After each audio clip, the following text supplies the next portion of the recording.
What's up, everybody? Welcome back to Switch Talk, the perfectly pocket-sized podcast where we discuss the hybrid console that has stolen our hearts and minds, the Nintendo Switch. We try to keep the show down to 30 minutes or less to fit into your busy schedule. You got things to do. The kids are screaming in your ear. All you want to do is listen to the show, see about our thoughts about some of these awesome indie games that are coming out for $5. Welcome back to our second ever $5 Holla show. I want to give extra credit to Clay for coming up with the idea. He invented the $5 note, for all those who don't know. That's right. Today we're going to be talking about little indie games, little indie darlings, $5 or less on the eShop. I love the system. I love that the library is there for the first party, the third party, and then these little chicken nugget sized games. So yeah, we got a 5-piece for you today, and I think we decided that David was going to kick it off with what he played. David, welcome back to the show, man. It's been like forever since we talked. Tell me about this amazing gem that you played for our $5 Holla episode. Okay, absolutely. Yeah, I know I unfortunately couldn't make last episode, so I'm glad to be back. Sorely missed. Welcome back, buddy. The name of the game, I keep calling it Totes the Goats, but it's actually Totes the Goat. This is a small little indie game. I believe it actually came out on mobile platforms maybe a couple years ago. I don't have the exact date in front of me. The best way to describe this game is, I'm sure you guys are both familiar with Qbert, and Yes. There was a mobile game called Crossy Road. Correct. It's basically those two things smashed together. Nice. The basic premise is you're this little cube goat or animal. There's other characters too you can pick, but you're this cute little cube animal. You drop down onto, I believe these are randomly generated because they seem different each time I play.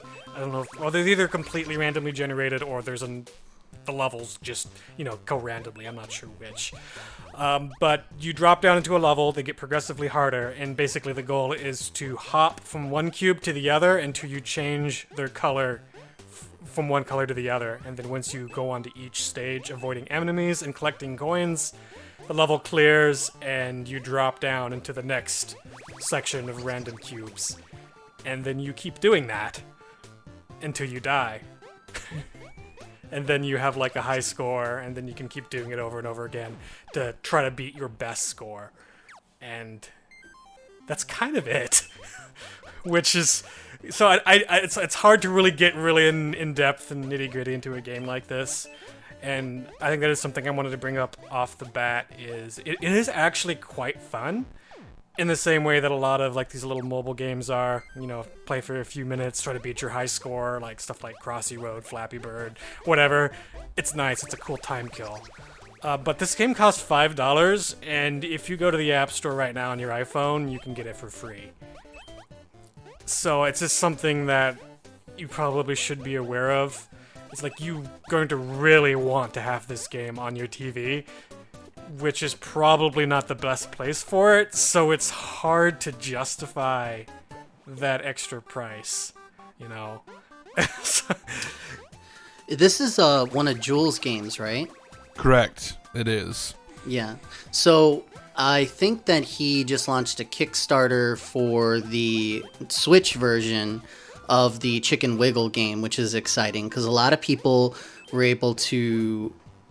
They were complaining a little bit that they wanted it on the newest system, right, and that it was a gem to begin with. So it's interesting that he's giving people the opportunity to put their money where their mouth is. I was just thinking about this the other day that I thought it was a good decision because a lot of times you don't really want to bank your limited time and resources on creating a game that people are saying they're going to buy, but then, maybe they just know deep down that they have other priorities. So a lot of people can talk a big talk about throwing their weight around and supporting people, but then the Kickstarters, I think, is a good way because, especially with that uncertainty, because he already put the work into the Chicken Wiggle on the 3DS. So it was interesting that he did that. As far as the pricing here, I want to just say that, and again, in talking with Jules and him being so active in the community, I just want to...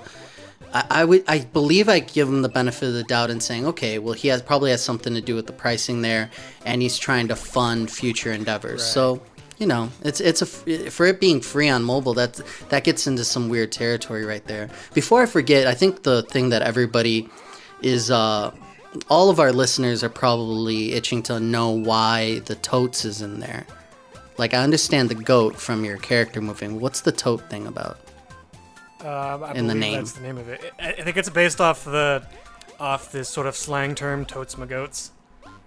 So instead of that, it's it's just a fun title. I'm not familiar with that. it's Okay, it's a slang so pure term, fun. and so they took that term and made it totes the goat. Okay, so that's why I'd have no idea, because I'm joyless. Yes, so you're I wouldn't know. joyless. You're not cultured So- enough. I'm sorry.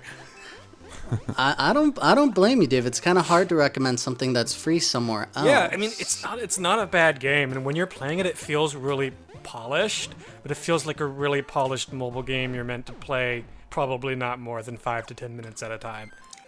So that's cool. It's just, is it worth $5? If money's not an issue to you, and you want a little fun game that's just like that, like what I just described, by all means, throw that $5 down. But for people who are more tight for cash and want to be really sort of intentional with how they spend their money, it's less easy for me to recommend it when you can just get it on your iPhone. I assume it's on Android too. I didn't check, but I would imagine it's there as well if it's on iPhone. All right. That's super Let me interesting. talk, yeah. because you guys just keep talking. I haven't got to say anything. I have some questions. Okay. So is there a level system? Is this, or is it literally just, is there so many levels you unlock, or is it just always random? And It seems to be always random. As I'm not sure how the randomization works, if it's literally generating every cube or if it's picking, from a certain set. But yeah, it just gets progressively harder as soon as you turn all the cubes, change all their color by, jumping on them and avoiding the enemies. That level clears and you drop down to a next one. But once you get game over, there's always like a little top score on the other screen, so you're always trying to get to that top score and beat it. Then you just kind of go back, think like Flappy Bird or something like that. so the point is getting a high score then. Yeah, I assume it goes on forever. I don't know, maybe there is an actual end game if you're good enough, but I did not reach it in my time with it. Is there a leaderboard or anything you can compare your score against other people's or friends or anything? I didn't really look for one, but I don't always look for those. I honestly have always kind of ignored leaderboards. I'll have to check and get back to you on that. It seems like there should be if there's a high score system, but I just wasn't sort of consciously looking for one. Yeah, and I don't really care about leaderboards, but I know Tony's brought them up in the past, Right. and I think honestly with any game that it's all about getting a high score and not beating the game per se, Right. I feel like that's something you should Yeah, really I wouldn't work be to surprised have. if there was one there. I'll have to check. All right. Well, thanks for looking in depth on that one. I appreciate Not it. a problem. Another question. I noticed there's different characters you can unlock. Did you unlock any characters when you were playing through it? I didn't. I did see that it was implied that I could, but honestly, I didn't put in that much time because it's not really designed for a lot of time at once. Yeah, because it looks So, like you get yeah. coins, like on the top right, it tells you how many Yeah, coins because you there's have. coins in the level, and I believe that's what they're for.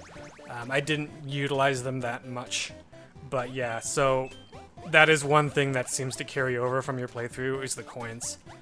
But Right. other than that, when you die, you start back. Yeah, because there's some pretty cool characters they have here. It looks like he's got a bunch of characters from his other games. Zeo Drifter, Mutant Muds is on here. He's even got Chicken Wiggle on here. And so... Yeah, I actually looked up just to make, because I knew that I was aware that there were more, so I looked up on YouTube and tried to get a few pictures of them just to see them all. There's definitely some cool looking ones.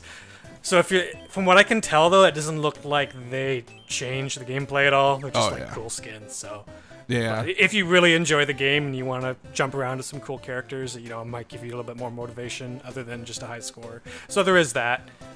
Right. Yeah, and I think that would be a big pull for me. I love unlocking a bunch of characters like that. Like I used to play Disney Crossy Road, and I literally just played it to unlock all the characters. And so there is something in there with that. I think that's like, even if you can't technically beat this game, you could view that as kind of beating the game, as unlocking everybody. I guess my last question: how are the controls on this? Because it is kind of like Qbert. I remember when I was a kid, would have to move the controller a certain way so that the axis made sense to me. Was that a struggle with you? Was the controls? Did it work well? Yeah, it actually worked fairly well. It actually feels very polished. There's a couple times when I accidentally jumped off the edge because wasn't realize I could do that at first. Right. But it does feel very good to jump from one to the other, and it feels precise. Not like, I think it feels better than Qbert, and it definitely has a sense of polish, which is definitely a lot more than I can say from the last game I played for a $5 Holler. It's very well done for what it is. It's what it is not going to be for everyone. So I would say get this for iOS or Android first and see if you like it and see if you want this on your Switch. And if it really clicks with you and it's worth $5, go ahead and pick it up. Is the music any good? The fact that I can't answer that, I'm going to say it's probably not. I can't remember. So it's it not all. like memorable right off the bat. So I'm honestly not even sure if it's there now that I think about it. I can confirm that the game does have music. Okay, yeah, I literally do not remember any of it. Like, it literally could not be there. It's very 8-bit. Yeah, that's probably why I don't remember it. It's just kind of background to me, and I tune it out. Yeah. Are you not a big fan of chiptunes? If they're good. Okay. I find it there's very few games that I think do chiptunes well, and they're mostly first-party Nintendo games. But when I play most third-party stuff that tries to utilize chiptunes, it's just kind of there most of the time, in my opinion. All right. Fair enough. Great job, David. You're a scholar. You definitely dissected that one. So, Totes the goat. Totes the Goat. Right? I think it's Totes the Goat. Totes the Goat. Whatever. The boat Pick goat. it up. Highly recommended from David. Clay, what you been up to lately? All right, man. So What you been doing? last time we did a $5 Holler, I did a game called Astro Bears, which was all a game about bears in space. And so, of no purposefully thinking of my own, I decided to do another game with animals in space. There's a game that just recently released called Spacecats with lasers, and so it is. Pew, pew, pew, It is pew. $4.99, Meow. which is perfectly within the $5 Holler range. So I figured, what the heck? I'll check this out. It sounds ridiculous, and it is ridiculous, but in a good way. Basically, the really short answer of what this game is, it's a twin stick shooter. And so, fly around with the left control stick, aim your laser shooting cat with your right stick. And so, twin stick shooters have been around for a long time. A lot of indie games have them. There's quite a few of them out there. But this one sounded pretty extra ridiculous. So I figured I'd check it out. And so it kicks you in, and there's a tutorial that you can do where it kind of teaches you how the game works. And then very shortly after that, you kind of just jump right into the game. There is a easy, medium, hard difficulty setting that you can choose from. And then it pretty much kicks you right in. There aren't levels. It's not a very linear thing. Basically, the game is dissected into waves. And so after you clear a wave, you kind of have a little in-between thing where you are able to power up your character, your cat, and then it just throws you back into the next wave, and you keep going and going. It says here that you eventually get to a boss of sorts, which I never did actually get to. The Pug King, I think is what it is, which I assume is a giant pug, which now I really got to go back and at least get to the Pug King, because I want to see what that looks like. Please share pictures when you do. But yeah, so basically it's kind of a top-down view. So you're looking overhead, and you start off with your cat, and your cat comes stock flying on a piece of cheese. And so you're flying around, and you just shoot lasers out of your eyes. And the enemies are these little like mice characters, who fly around, and they all have different things that they do. Some of them have front-facing shields. Some shoot lots of lasers. Some create shields for other mice. And so, you just have to clear the stage before you move on to the next one. You do have ammo, so once you never like run out of ammo, but you have to reload, so there is reload time, so you have to watch that.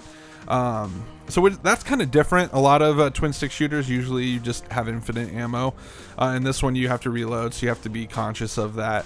Honestly, the biggest part and probably the best part is like I mentioned, in between each wave, you are presented with 4 different upgrades, and you get to pick one basically. And each time you go back to that part in between each wave, the upgrades are different. They're not the same, and so you'll get different things. And they've come up with really creative different upgrades, like increasing the size of your projectile, a chance of doing 150% damage on a random hit, reloading faster, increase your movement, that kind of stuff. And so it's kind of roguelike in that once you die, you have 3 lives. Once you completely game over, you lose all that and you have to start over. And so unfortunately, no levels, no getting through the game. It's really just, I mean, as far as I've been able to tell so far, I played about a couple hours of this week, and so easy is pretty nice. It gives you a good starting off point, and it eventually kind of ramps up, whereas medium and hard really throws you deep into the crazy stuff real quick. And so but I enjoyed it. And then one thing I really like too is eventually you get I didn't realize this at first, on the menu you can customize your cat and what it's flying on. And so there's like 3 different colored cats you can choose from, and then they have all these hats that you can like purchase with coins that you get in the game. And so I like gave my cat like a top hat and a monocle, and then eventually I switched out my cheese for a synthesizer. And so at one point my wife came home, she's like, "Why are you a cat flying around in space on a synthesizer?" I was like, "Cause it's awesome, and it's freaking space cats with lasers." And so anyway, I'll wrap it up here. Basically, the whole thing takes place in space, and the backgrounds of space look really cool. It looks really nice, actually. Most of the game's pretty ridiculous, but it actually graphically isn't bad. I mean, the character models look pretty cheesy, but I think that's kind of intentional. And the music in this game is super dope. It's like real electronic, really, really good music. So I would give 2 thumbs up definitely to the music. It definitely is challenging, especially on the higher difficulties. Even on easy, I did eventually die before I made it to the Pug King. And so there's plenty of challenge. If you like twin stick shooters, check this out. If you're into weird, quirky games with cats and riding around on cheese and shooting at mice with synthesizers, you should definitely check it out. It's very 80s feeling. It's lots of pink and purple, and it's pretty dope. It's super weird, and they're purposely being silly about it. But it's cool. I think for $4.99, it's totally an acceptable game. It's didn't crash or anything, so it's far from being a piece of junk. I was actually pretty impressed. There's high scores and stuff. Not sure about the leaderboard thing. I should have checked on that as well. So any questions from you guys? Yeah, absolutely. I think the most important question in the age of these paid upgrade loot box controversy, when you're using the currency, or when you're changing your cat around, are those changes cosmetic only, or do they affect gameplay? Well, first off, it's not real money that you buy them with. It's in-game. Right, so it's just what you earn. Okay. Yeah. So they get a pass there. Okay, great. Right, and there's literally, it's just all cosmetic. They don't control differently. They don't do anything differently. It's just making your character look silly. So yeah, sorry, I kind of brushed over. I just said currency, but I meant just like an in-game currency you get from playing different rounds. You can't buy in-game currency with real money or anything like that. Right. No, this is a $5 indie game. Awesome. You can't do that. I'm very glad to hear that, because if they're trying to break into the competitive scene, you really need to have that like balance. Keep it cosmetic. Right. It's not going to make the gaming Olympics if it's broken. Are you a cat person or a dog person IRL? Oh, I'm totally a dog person, not a cat person. Did that affect your view of the game? No. You think did you have a bias? No, I probably... What are your thoughts on cheese? I didn't make it to the pug boss, unfortunately. I probably would have felt bad killing the pug. But I'm looking at a screenshot of him, and he's firing like hundreds of lasers at once. So he looks pretty difficult. So maybe I would hate him and want to destroy him. But I'm not sure. Do they try to set up a story in the game, or they kind of just throw you in and just like forget it? They honestly just throw you in. But when I'm looking at Nintendo's website here, the premise is the evil space rats locked you up in their space arena, and your only hope is to fight as many waves as possible. So there is a very slight story, but it is not really detailed in the game.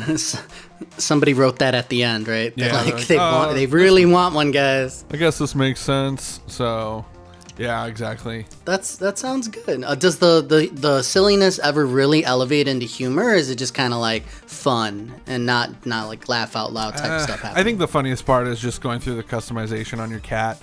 Another one besides the cheese block and the synthesizer is a giant burrito, and so it's just silly stuff like that. Other than that, it still takes itself fairly serious as far as gameplay goes, because there is quite a variety of enemies and they do different things. And like I said, there's one rat that is it basically shoots these shields to the other enemies, and so you have to go kill him, and then and he can like latch onto multiple enemies and give them extra shields. A couple other things, there's like a dash ability that you can do where it kind of pushes you forward and you dodge things. I don't really use those a whole lot in games, but it's there. But yeah, and then you have like a shield, and it regenerates after so long, and so there's a couple different little things in there they've added to give it a little extra depth and variety. So you can definitely tell that they're trying to... This wasn't like a game they made on like Flash on the computer and then they ported it over. It actually feels like an indie game that was made for like Steam or something. So cool. Yeah. Well, to wrap it up really quick, for our last game for the $5 Holler episode, I was able to play Subsurface Circular. And this game, long and short of it, is if I talk too much about it, it's going to get into spoilers, because it's a fairly short experience. I think after looking it up, most people beat it in about 3 hours. Some right around halfway mark, maybe a little bit more. And it's a text-based adventure game. It's all... you play as a robot detective in the future. Some envisioning of what is going to happen in the future as far as AI. So you're this robot sitting on a subway-like thing, like and other techs, I think they call it, other robots get on and then get off at different stations. So you're literally confined to one area, as far as I know. Now, the intro of this game, when I posted the gameplay video that we did for this on Nintendo Village, I had to include the intro because it really sets the stage and shows off the character models of the robots in like a really cool way, and the music's like thumping and stuff, and it's really cool. So once that stage is set, I was surprised to see myself right away through the conversations that you have with the other robots. He's like, you basically tell people like, oh yeah, I'm a detective, I'm bound to staying on this train car, and there's a couple seats around you, and again, people are getting on and off. There's a actual detective mystery thing that unfolds, and it's all reading the dialogue between you and the other passengers and choosing who to speak to. And you have some pretty simple dialogue options, I think 1 of 3. And then the trick is like when you talk to certain people and ask them certain things, you'll get these red dialogue choices above the normal or below the normal blue. And then you'll say some dialogue that has to do with these key words. So it's really interesting that the premise is really interesting. I'm one for sci-fi themes in the future, and I like thinking about AI and stuff. So the main draw of the game, and why I recommend people playing it, is it's a great price. It's a vision of the future that plays out in a very non-traditional sense, like putting himself in this boundary. And I wanted to read this actually. The creator of the game also did Thomas Was Alone. Mike Bithell. So it's called a Bithell short. He's created or is going to be creating a bunch of these shorter experiences. So he did Thomas Was Alone as well as Volume. So I think that these other games came out on PC, and I think maybe PlayStation. But I heard about Thomas Was Alone, and I never gave it a shot. And this was also a port done by, I think it's called Ant Workhouse, that ported it over from the PC, and it just works. It's just so cool. You're not, again, the beginning, the little intro video makes it seem like it could be something more, but then when you go in knowing that he's trying to accomplish giving you his vision of the future and what AI is going to do, what's going to be happening in the world, I think it's just really cool. So it's more of an experience, not so much like an action game. It's like, again, dialogue, text-based, choose your own adventure a little bit type thing. And the amazing part is like, I'm like, okay, am I going to get bored just being confined in this space? And you really don't. At any point, you're either learning more about his vision of the future, or you're learning about, like, you can take like this off-color funny dialogue choice and you can play the game out that way. There seems to always be this like quirky, like funny thing that you can say back.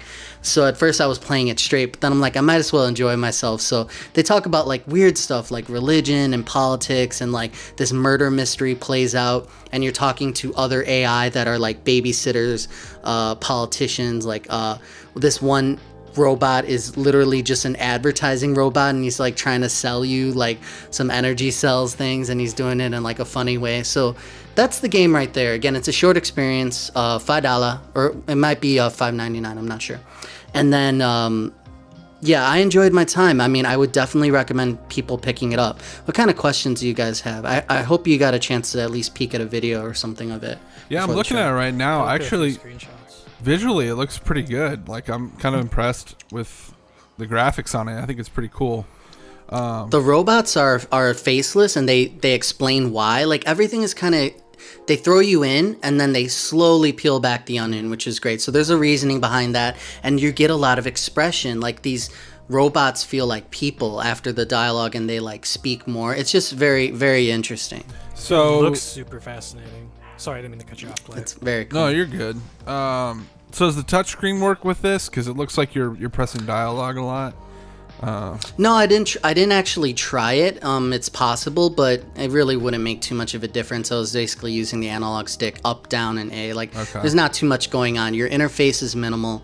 Up and down with the dialogue choices. You can back out and like start talking to one person, realize that they don't have the information you need, and talk to someone else, and then they reveal a tidbit of information that's going to help you get more out of the other person. So again, you're a detective, so you kind of can take the good cop, bad cop angle and stuff like that. And the people that you speak to, they're coming from the surface. You're underground in this tram, and they really play off this idea of, it's a game about cell phone reception, because when they're underground, all these AI robots are disconnected from like the government like network, so they can get away with a little more.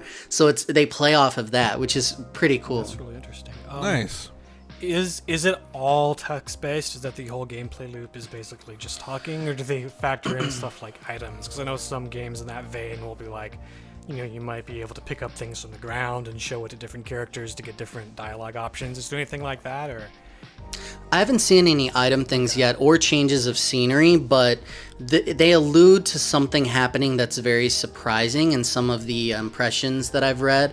So I'm definitely going to finish the game. It's captured me from the start, and I will finish. And you can't say that a lot about these, you know, experiences sometimes. That sounds really but good for a $5 game. I definitely want to do it. You're moving on the tram, and the audio of the "you are now at blah blah blah station" is going, and I can't tell yet, and I'm glad that I can't tell yet, that as people are getting on and off, I didn't know if I was on a time limit or if there's a certain text trigger that says, okay, this guy's going to get up and leave before I can talk to him.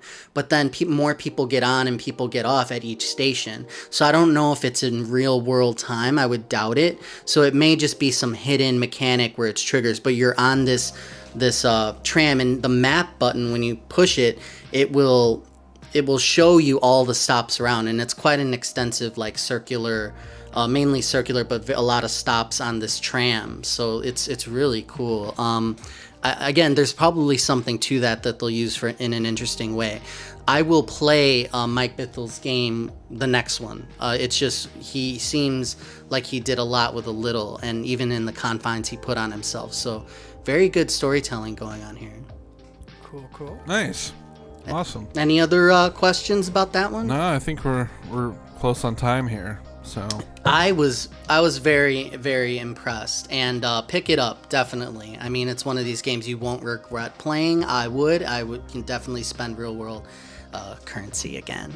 I really like what's going on with the Switch. I think we're gonna do more of these $5 Holler episodes, because we've been in these periods where like tons of games are releasing each week, and again, they're hitting that price point where it's like, yeah, pick it up and try. I think that this is smart on their part with my game, where I'm definitely going to get a taste of these shorts or these, little things they're doing, and then when it comes time to release a larger game, I'll definitely pick it up based on the good impression. All right, any final words? Anything anybody want to say to the people? all I gotta say is these lower budget or cheaper games, if you want to use the word cheap, they're not cheap, but really it makes it difficult for me to want to spend more than $20 on a game on the eShop, because there is just so many great lower price games nowadays. When I do actually have to spend 20 or 30 bucks on a game, it's like pulling teeth now, because like, well, there's so many games I could get for under $10 that are quality.